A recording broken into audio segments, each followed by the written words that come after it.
ভাইরে, সুখের বন্ধু সবাই, দুঃখের বন্ধু কেউ হইতে চায় না, ঠিক আছে? তার প্রমাণ দেখেন, আমি অনেক দিন ধরে অসুস্থ। দেখেন, আমি অনেক দিন ধরে অসুস্থ। এই সামনা এই জায়গায় গেছিলাম আমি চক্ষু পরীক্ষা করার জন্য। এই জায়গায় গেছি, ঠিক আছে? এই সামনা গেছি, তারপরে আমি আপনাদেরকে আরো কিছু দেখাইতেছি। দেখেন, এই দেখেন ঢাকা। ঢাকাতে আমি দেখেন বড় ডাক্তার দেখাইছি, চক্ষু হাসপাতালে। দেখেন কুড়িয়া, কুড়িয়া থেকে উনি করেন, অনেক বড় মাপের ডাক্তার, এনাকেও দেখাইছি। তে আসলে কি ভাই জানেন, সুখের বন্ধু সবাই হইতে চায়, দুঃখের বন্ধু কেউ হইতে চায় না। আমার এই চোখের সমস্যা, আমি এই চশমাটা চোখে দিছি, সবাই আমার নিয়ে ঠাট্টামি করে, ঠিক আছে, ফাইজলামি করে। করুক, আমার কোনো যায় আসে না, সবাই ভালো থাকুক। কিন্তু ভাই, এগুলো নিয়ে দুষ্টামি ফাইজলামি করতে হয় না।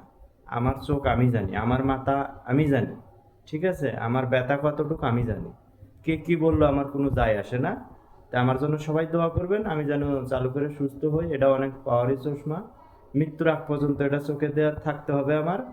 সবাই আমার জন্য একটু দোয়া করবেন। আসসালামু আলাইকুম, ধন্যবাদ।